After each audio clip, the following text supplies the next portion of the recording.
Okay, as folks are coming into the room, and they're coming in fast, I'll say good morning, good afternoon, or good evening, depending on where in the world you are signing in from today. I'm lucky enough to be joined by David D'Onofrio, CEO and Director of White Gold Corp, and Dylan Langels, VP Exploration at the same company.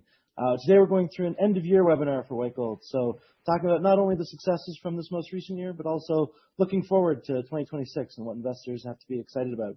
A little housekeeping for today. Here's how it's going to work. I've got some questions for the executives that we're going to run through, and then this is an interactive event. So that bottom right-hand corner of your screen, there's a chat button. I know there's a lot of you in the room. We'll try to get to many as we can. If there's any questions we don't get to for whatever reason, then we'll send them to the White Gold team so they'll be able to get back to you as quickly as possible. Only reason that would happen is if they're way off topic or for whatever reason we run out of time. But do want to make this as interactive as possible, so please do ask as many questions as you've got. Only other thing I'll say is it's being recorded. You'll be able for replay in just a bit over an hour after the event ends. So looking forward to having that in your inbox. You can share it around. But let's get into the protein because I'm excited to talk today. And David, I do want to start with you. We're wrapping up 2025. I'll start with, what do you think? Most significant milestones for White Gold this year? Obviously, big year, but if you could summarize it, what do you think are the big ones? Yeah, listen, White Gold, it's an exciting company. It's been a major focus for us for a long time. It's really nice to see, the fruits of our labor start to be appreciated to the market. Just by way of a bit of a background, White Gold has the largest land package in, I think, one of the most prospective emerging new gold camps in Canada. This is centered in the Klondike district of the Yukon. That was the epicenter of the infamous gold rush, which started in 1899, has continued until today, and has produced over 20 million ounces of placer gold at surface. Our package was assembled by Sean Ryan, the notorious prospector who is credited for all the hard rock discoveries in that area. He went there, he said, with this much gold at surface, I want to find the source and other incidences of deposits in the bedrock. He's been incredibly successful. We've discovered so far 3 million ounces in our flagship property. It is the highest grade deposit in all of the Yukon, one of the highest grade open pitable deposits in Canada. We think it has tremendous growth upside potential on the deposit itself and within the surrounding area. And then the complement to that is we also have 18 other properties. We truly own a district scale property portfolio, which we believe also has the potential for several other significant gold discoveries as well as critical mineral discoveries. So back to your question, sorry, I got a little off topic there. A lot has happened in White Gold over the past several years. We've built a tremendous amount of value, and it's finally now been compiled. We've just made an updated resource. We've added to our team Dylan, who's been a transformational participant here, really opened our eyes to an opportunity even bigger than what we thought. And all the work we've done, it takes a long time. Sean's developed this very unique protocol, but we really do believe he cracked the code to be able to delineate these mineral deposits in the Yukon. And it's over this past several years, we've done the steps. We now have a multitude of targets which are drill ready, and that's the phase. It's the most exciting time for exploration because that's when you'll be able to see the true success. Awesome. I know, appreciate that summary very much. One specific question I got is how did that 44% increase in indicated resources to that 1.73 million ounces and the strong drilling results of Golden Saddle position White Gold for the future, for next year? Yeah, well, I'll turn that over to Dylan. He's the man with the plan.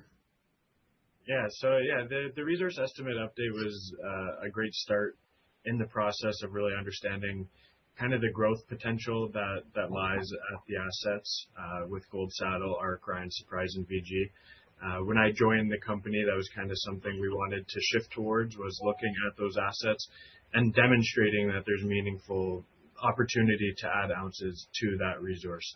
And that started with that remodeling exercise. So that saw us go from that 2.3 million ounces to 3 million ounces at about an average grade of 1.4 grams per ton. But what's really exciting about Gold Saddle in particular, that deposit represents about 2 to 2.1 million ounces of the resource estimate right now. And at the center of that deposit is a high-grade core of 1.1 million ounces at 2.84 grams per ton, and then 700,000 ounces at almost 5 grams per ton. So it's got this really high-grade ore body at the center, and there's room for interpretation on how that high-grade kind of reacts in the system. So that's something that we've identified and targeted as opportunity for growth going into next year. But really this year was kind of focused on just getting started with that. So we did the 3 holes in Golden Saddle that went through all those 3 key mineralization zones. So the hanging wall, the main zone, and the footwall, with the footwall being that technical target for 2025. We really wanted to see the continuity of that mineralized horizon and see the extent of how far that mineralization goes. So that was that exciting drill hole that we released a little while ago now. And, to dig into that a little bit, what was so exciting, and I'll share my screen, just a figure here. Hey, go for it. You guys able to see a cross section? Yep. We have we've got a map up there. Yeah. So that hole, and let me know when you can see that image. That hole went through all three zones of mineralization. So it went through that hanging wall, it went through the main zone, and it went through the footwall. The hanging wall mineralization, we positively intersected 3 grams or almost a gram per ton over 3 meters. And then excitingly, we went through the main zone at a 70-meter spacing, and we intersected 6.9 grams per ton over 50.2 meters. So we knew that high-grade mineralization was there, but what really excited us and surprised us was the grade of that main zone intercept. So it was almost double the grade of the whole up dip and the whole down dip, where you can see, hole 193 intersected 4 grams per ton, and the hole above it intersected 3.6 grams per ton. So it might speak to the nature of the high-grade deposit here, and how there are these geometries that we just need to understand a little bit better, but also target at depth and along strike. And then that third zone that we intercepted was the footwall breccia, which historically was recognized, and it ran 4 grams per ton over 12 meters. So we went in and with this first pierce point intersected almost 7 grams per ton over almost 3 meters. So it was a really positive and exciting drill hole. Yeah, that's awesome. The cross section didn't come up, but I don't know that we needed to. But that map there, I'm glad you brought that up, because I think that is really what excites us so much about the opportunity within White Gold. If you look at that was 19 different projects. Most juniors are maybe 1 or 2. And I think that opportunity to own an entire district in a tier 1 jurisdiction like Yukon in Canada is what attracted Agnico to be our partner. I should have mentioned that. They're our largest shareholder. They own 19% of the company. And what we view this opportunity to be is not to maybe discover 1 or 2 mines. This is an opportunity to invest in an entire district. Almost like being able to, that seems so little work and is so prospective.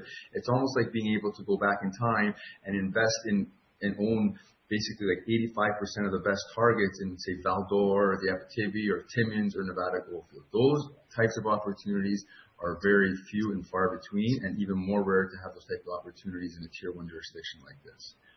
And it's nice now that we're at a point in our life cycle where we've done all the work, and these are almost all prime drill-ready targets now. And in addition to the gold, we've actually discovered several projects that look to be large copper porphyry potential. And, I would say outside of gold, copper is probably one of the elements that's getting the most attention. It's obviously underpinning a lot of the evolution, in electric vehicles, data centers, AI, all this type of stuff. And what you probably have seen on a global level, there is a macro push for countries to secure their supply chain of the production of domestic minerals. Canada has the highest amount of minerals per capita of any country in the world, and we've seen it right from the highest levels of the federal government and into the territorial government. This is a top agenda item, and specifically, we saw a few weeks ago the Prime Minister of Canada denote that this area of the Yukon is part of the Yukon Critical Minerals Corridor, which will be seeing substantial investment in infrastructure specifically to support the development of these critical minerals. So we're kind of like right in the perfect place at the perfect time. And we can get into a bit of our strategy about that a little later. Awesome. No, looking forward to that. And Dylan, if you don't mind, I want to loop back to you just for a second, because I know there's a pretty big new audience in the room today. And I'm going to put you in the uncomfortable position of having you gas yourself up, because I know you joined White Gold Corp as VP of Exploration in June 2025, bringing that really incredible pedigree from the Great Bear Discovery team. So I got 2 questions for you. It's really if you could summarize your experience, but also what attracted you to White Gold in the first place, and what were your initial priorities when you jumped on board? Yeah, sure. So yeah, I joined the company as VP Exploration back in June. Like you said, I come from the Great Bear project, so phenomenal discovery and really deposit to be a part of and team to be a part of. I learned a lot from that group. I spent 7 years up there on the Great Bear project, so I was there through the acquisition by Kinross for $1.8 billion. And then I spent the last 3 years being heavily involved in leading 350,000 meters of diamond drilling to take that resource from 5 million to 7 million ounces plus. So that project's now on the fast track to production, and really that's when I got in touch with David to see what White Gold had under its portfolio. And you asked, what attracted me to White Gold, and there's a number of things really. The first being this map sheet and just seeing the scale of the portfolio in a prolific district that is in a territory that is underexplored relative to the rest of Canada. So I saw an opportunity here where you have all of this potential for discovery, a long runway for 5, 10, 15 years of future discoveries. So I got really excited about that. As a geologist, some of your most exciting days are being in that core shack, picking up a piece of core and seeing visible gold. So I saw that as a really exciting opportunity to make discoveries for many years going forward. The second thing that added to that was just seeing the technical backing and the success that the group has had with Sean Ryan, doing the extensive soil programs, designing his own techniques, being involved in multiple discoveries in the district is a really exciting opportunity to get involved with. So that was kind of the number 2 reason why I got involved. And then the third was that I saw it as, fairly low risk. I'm going back to the junior exploration world. It can be, pretty risky for a geologist or for anyone in the industry.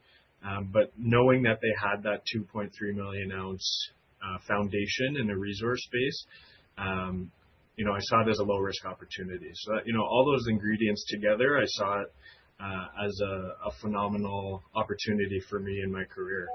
And then just to add on top of that, the backing that we've got with Agnico and then, Dave and Power One and that group adds a whole another level of opportunity and excitement as well. So, I'm happy. Looking forward to, what we're going to do over the next few years. No, love that. And I appreciate the context. Just folks in the room who are just meeting you now for the first time. But also to know now, 6 months in, 7 months in, how's the first exploration season go overall? What was your perspective beyond the obviously spectacular hole we've already talked about? Yeah, I think it's been really successful. I started with the company in June. We had a little bit of a late start to the field season, but we accomplished a lot. In my mind, more than I was expecting. We put some drill holes in Golden Saddle. We've released one of those 3 holes to date.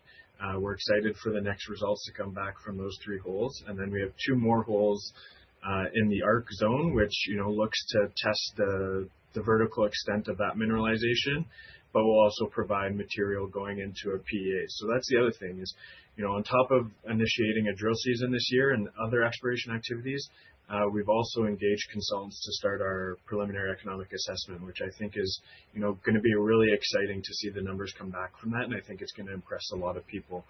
But on top of drilling, we identified a number of high priority geophysical targets for porphyry copper deposits that are comparable to things like Casino, and they're giving that style of signature and soil or surface geochemistry anomalies. So we ran that program as well. So a lot of exciting things and a lot of successful programs have been run in 2025, and I think people have recognized that, which has led to us raising the $23 million in the private placement, which now just fully funds us to really advance our resource estimate in our assets, but also, move each of these properties down the pipeline in terms of what do we need to do next on each of these properties to make it have more meaningful value. So it's really exciting. Awesome. No, appreciate that. Now, David, I want to get you in here for the next one, but Dylan, I want to hear your opinion too, because I know the updated MRE showed really remarkable growth with Golden Saddle's high-grade core containing 1.1 million ounces, 2.84 grams per ton indicated category. I'm curious, just for folks in the room who might not know, how does this resource compare to other undeveloped open pitable gold deposits in Canada? And what does it mean for project economics? So maybe I'll start with that, then I'll turn it over to Dylan, who can give you Sure. kind of a more technical perspective. One thing to highlight initially is that this resource, we've been able to accomplish that with a relatively de minimis amount of drilling compared to some of the other similar sized projects in the territory and within Canada. So what that really demonstrates to me is as we continue to do more work, there's a very high potential for this thing to continue to grow. The program that we have lined up for next year, which is still in the planning phase, it is going to be orders of magnitude larger than anything we've done in the past several years, like up to probably 10 times the size. So I'm very much looking forward to us being able to make meaningful progress in terms of advancing the project for size and down to the production path. By way of context, the project just to the south of us, it's the Coffee Project. That was another Sean Ryan discovery, is now owned by Fuerte, who have recently partnered with Newmont, Agnico, and Pierre Lassonde. It's permitted. They're going to put that into production. That is an excellent project. I'm very much looking forward to that advancing. That's going to bring a ton of infrastructure into our area, which will enormously benefit our accessibility to some of these other projects, and it totally re-rates the economic potential of all these other projects and new discoveries we'll be making. But just by way of context, that's had about 600,000 meters of drilling. So we've done 1/10 the drilling of our project, and I think they're at 3.8 million ounces. We're at 3 million ounces. So from that perspective alone, I think you can really start to visualize the type of upside opportunity we have. But even to provide some more context to that, our growth potential is going to come in three ways. Number one, additional drilling on the existing deposits. Our project is hosted in 4 different pits.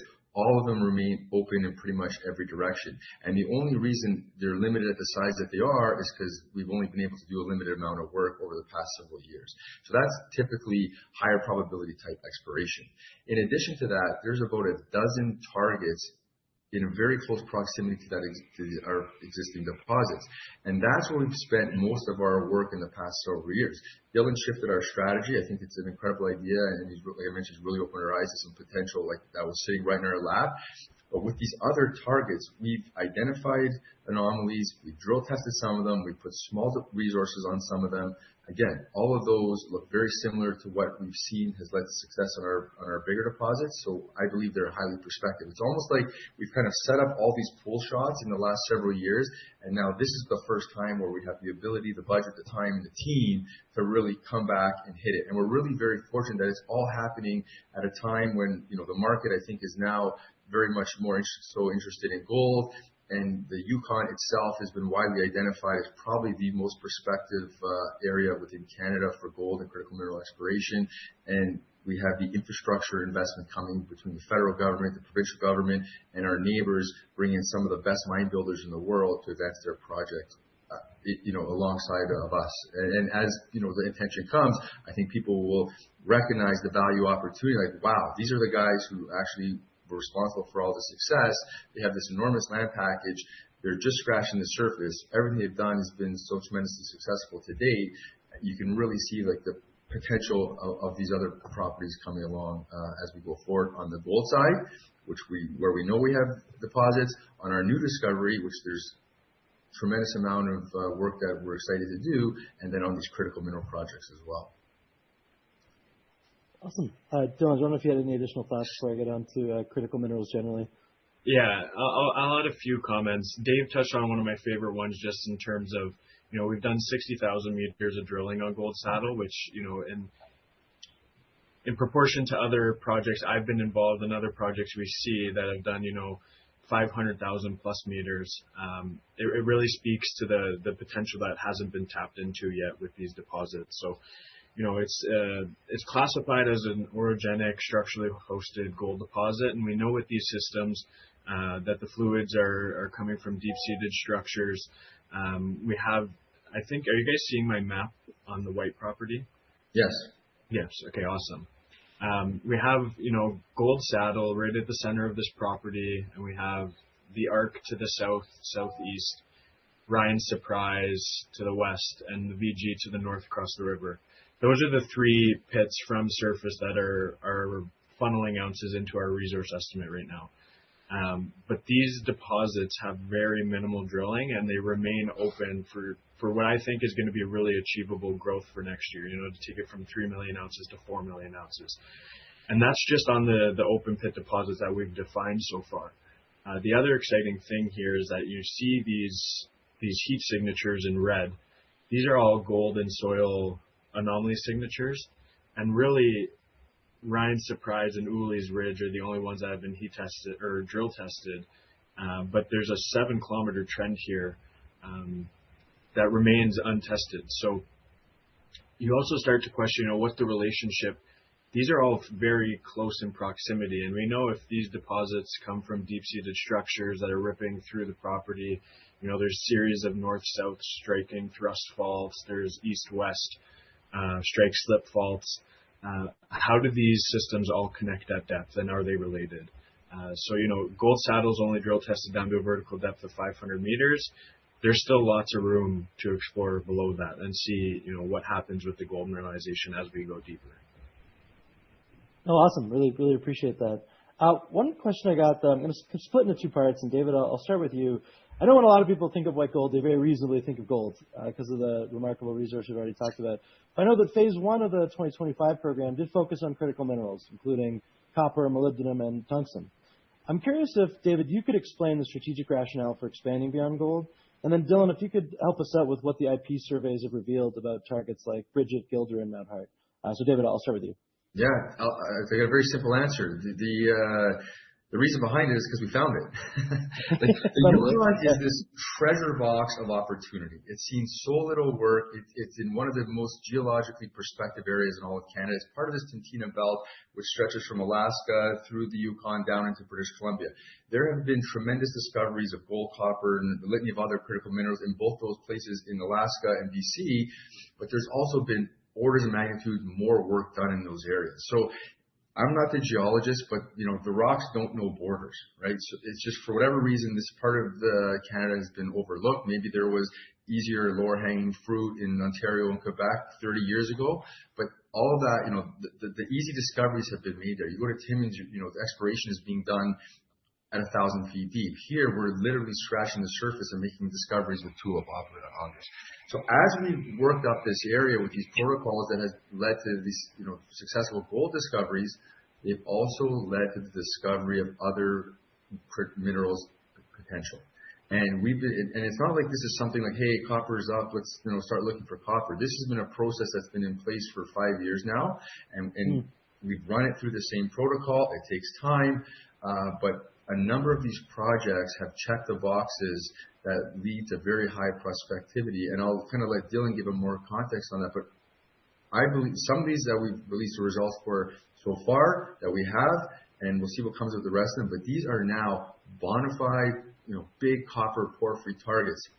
And the fact that they're in such close proximity to the Casino deposit, which is owned by Western Copper and Gold, which is Canada's largest undeveloped copper project, speaks even more to the potential of these projects. These porphyries happen in clusters. So there is a very high probability that there should be other deposits nearby. And now we have these targets that we've done the work that are very indicative of the potential for having copper porphyry deposits on our properties. Awesome. Dylan, I'll throw it to you for the kind of second half of that.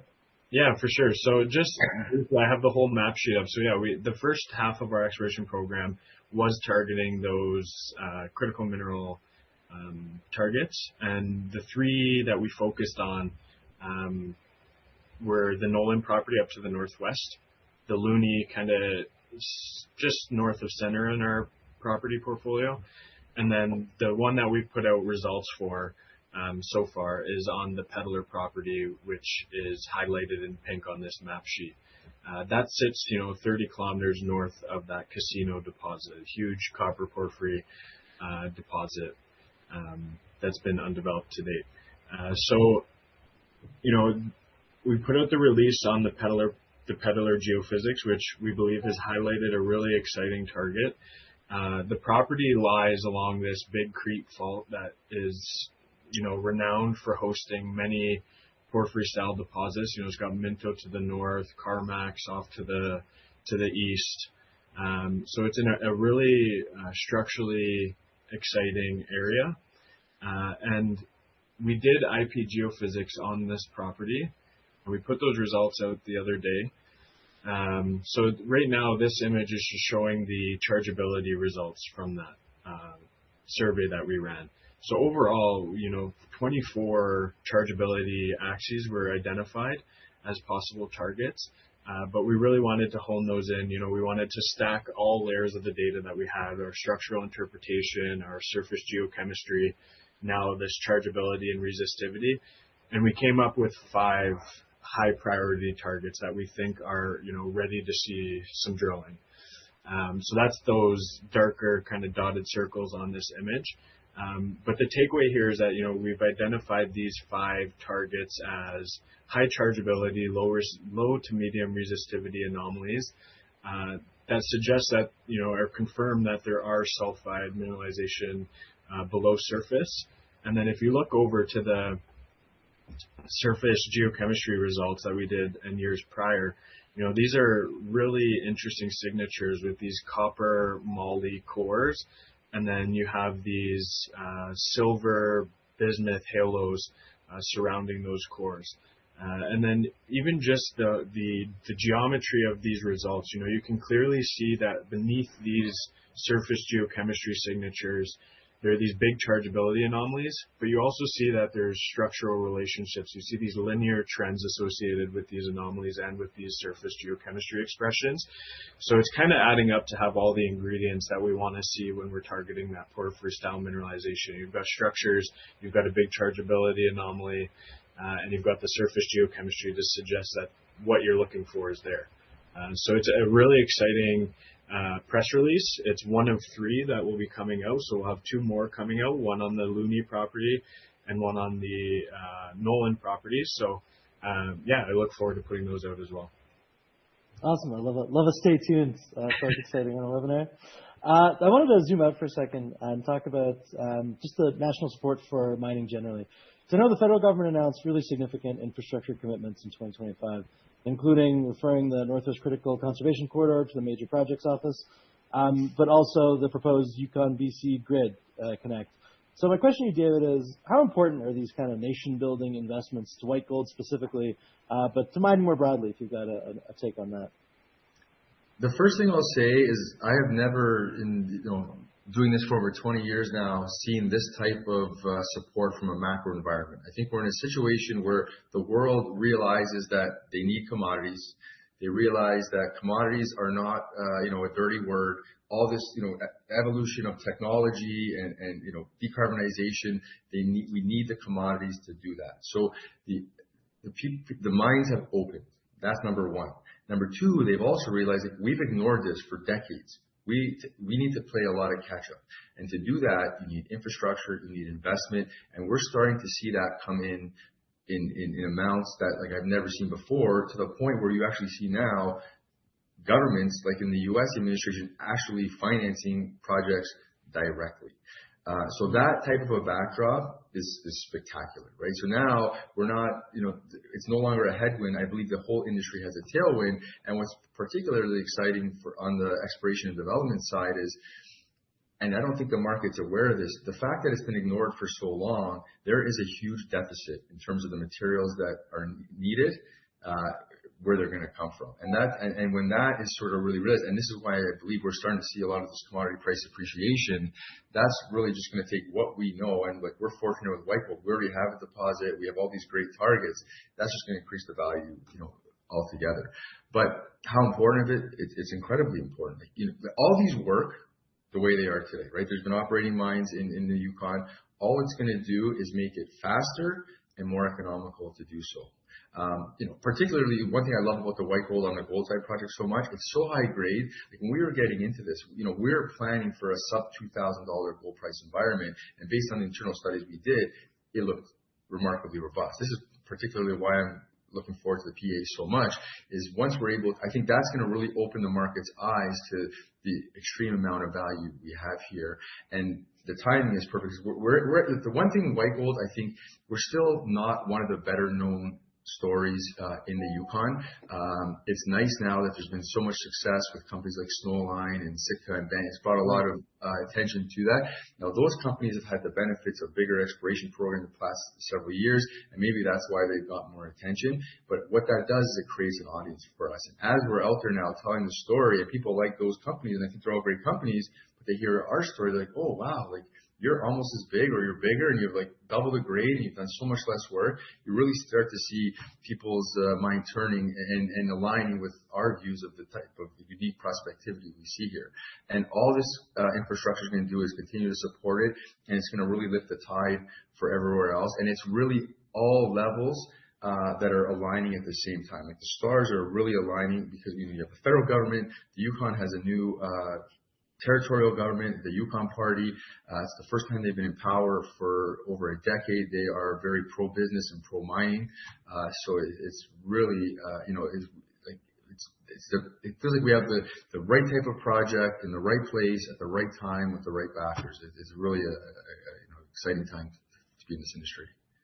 Awesome. No, I'm certainly inclined to agree. Dylan, I'm going to get you back in just for a kind of specific geo question before I really zoom out and start talking about the future for White Gold. So I know that elsewhere you've mentioned the relogging and resampling program targeting previously unsampled historic drill core in the hanging wall and footwall zones. How much potential do you see for cost effectively adding ounces to this work, real ounces? And what have initial results shown in that direction? Yeah, that's a great point to bring up. So, part of that remodeling exercise that we went through, something people will recognize is that a lot of those ounces were added in the hanging wall of the Golden Saddle deposit.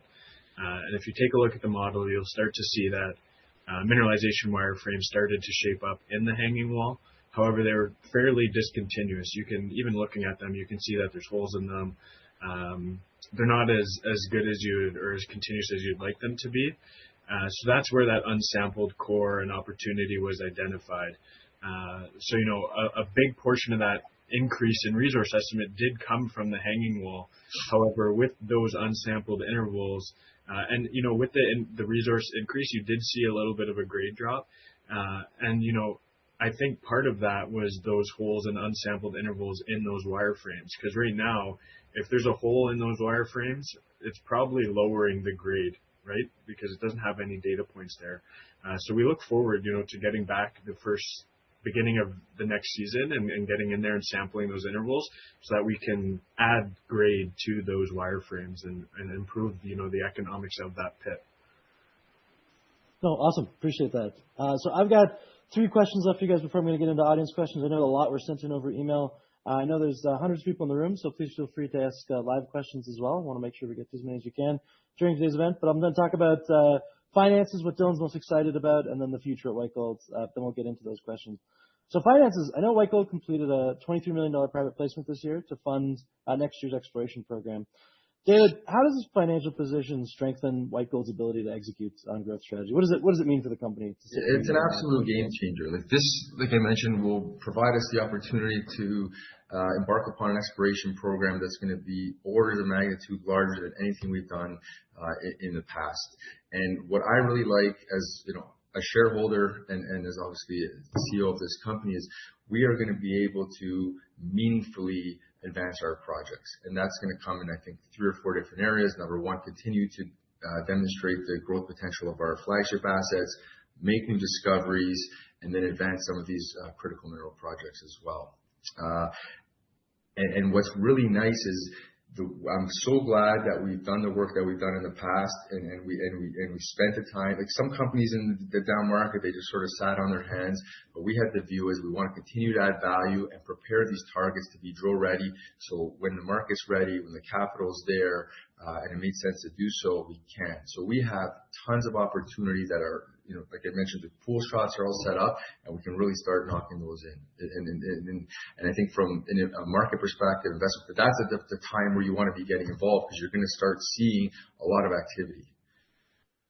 Sure. No, I think that's great perspective. And it's great that we have Dylan on our team. He has such a wealth of knowledge, a different perspective. I love the way that he's meshed with Sean and the rest of our technical team. And I just think he's going to do sensational stuff with this capital available to him. That's great. And Dylan, with that in mind, I'll actually throw it to you because I love asking geologists what excites them the most, because I find you guys are such a delightfully excitable group. So I know as we've talked about today, White Gold District's got multiple underexplored targets beyond the flagship deposits. Properties covering 40% of the district, neighboring coffee, casino, and world-class projects. But my question to you is, what are the most exciting exploration opportunities across your broader portfolio? What makes you smile at night thinking about the potential? It's a good question. It's a really hard one to answer when you have so many properties and so many targets that I really am excited about a lot of them. But, beyond, my favorite when I came in was expanding that resource estimate. But beyond that, I really am excited about Peddler and these critical mineral targets that are shaping up to be, drill-ready, exciting projects. So I think, that's really starting to excite me quite a bit.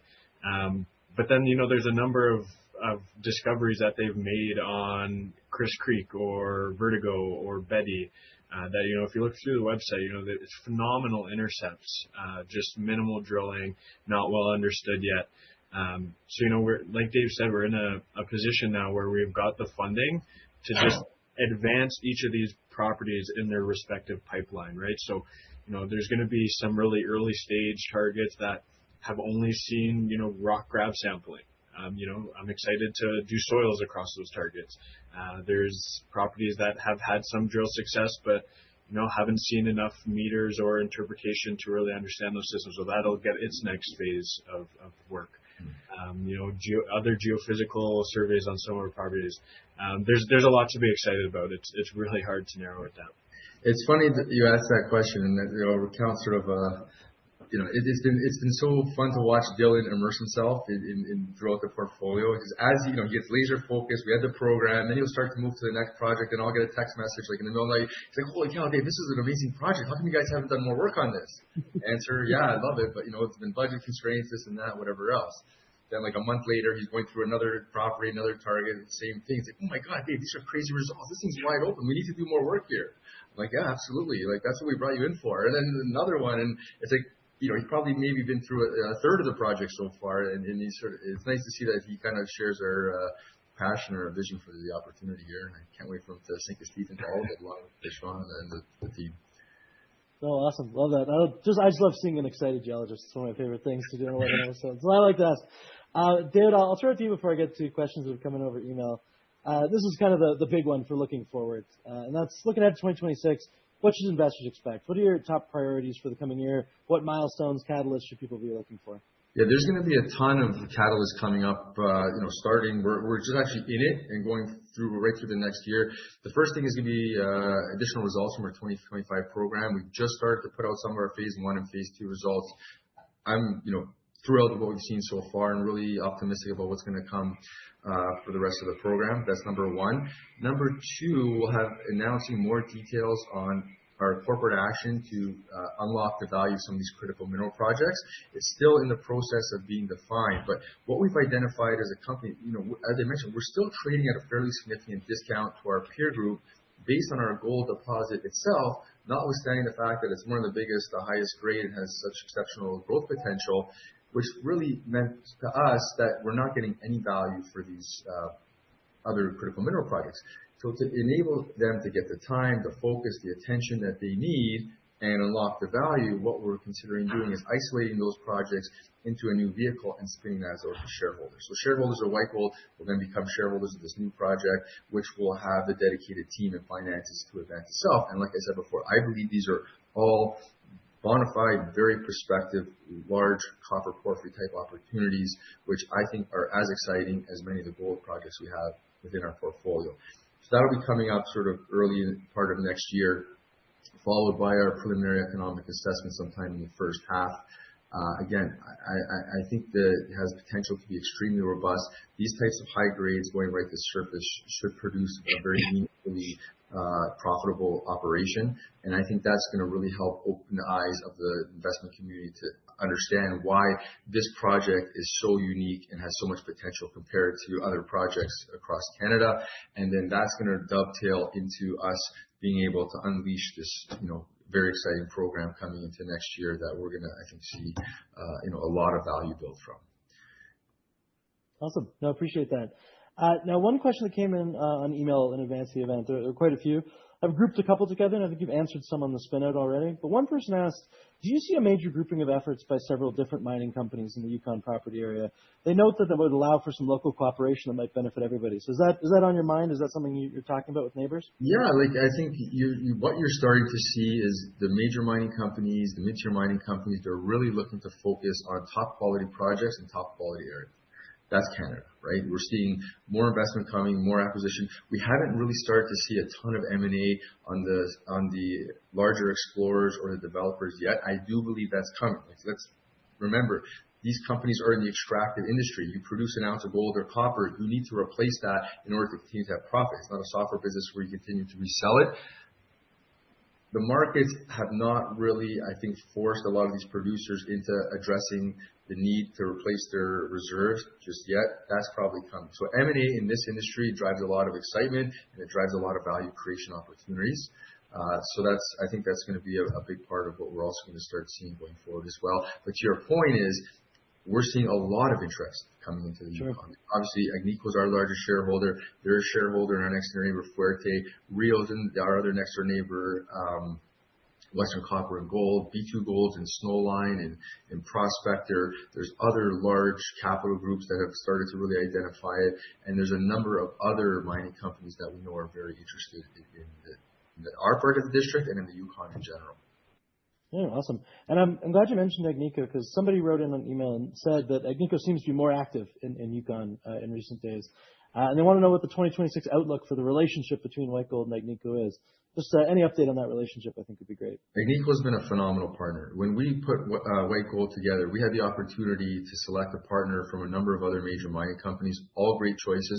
We chose Agnico because they're such great miners. They really know how to mine well in northern Canada, and they offered up to us access to their technical team, and they've delivered on all of that. They've contributed financially. We really couldn't ask for a better partner, and they are true visionaries or trailblazers. They're Canada's largest gold mining company, and it doesn't surprise me that they share the vision and the excitement about the opportunity to own an entire district with this type of prolific history and geological prospectivity. Awesome. No, I appreciate that. Just somebody asked really specifically, so I thought I'd throw it to you. And I know, oh, sorry, go for it. No, I said it's a good question. Yeah, I'm glad people are throwing in some good stuff. Now, I know we already talked about the spinouts, and we talked about next year's upcoming catalyst. There were a couple people asking if you can be as specific as possible about timelines for when people can expect those spinouts to arrive. It's a top agenda item for us. Ideally, Q1 next year. We're working on it. Yeah. Awesome, great. Jan from the chat asks, are we expecting a financing round shortly? Is that likely or not in the near future? No, we are fully funded for our program for next year. We'll have a quick, easy answer to that one. I think that's great. That's always good to hear. One person, Feltus from the chat, asks, he remembers an interview a couple months ago where someone told you that you should go into production with Golden Saddle yourself. He's wondering if you've had time to think about that or any new thoughts on the company strategically about that. So we are continuing to advance the Golden Saddle towards production. Part of that is the PA. That's sort of the first step. You need to design your mine plan to be able to apply for your permits. This is happening as we speak.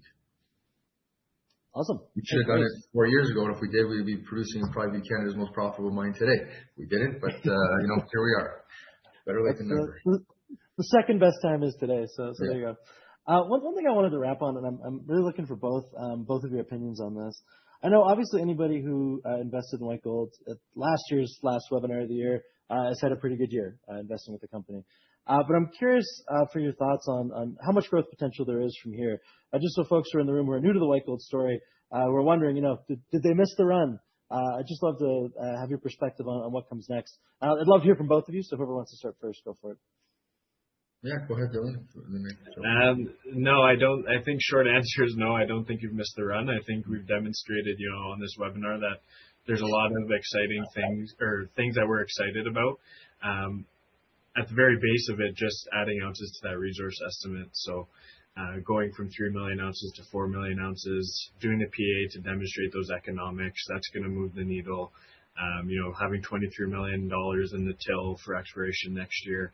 I think really I forget what David calls it, but it's overnight success, 10 years in the making or something. Yeah, there you go.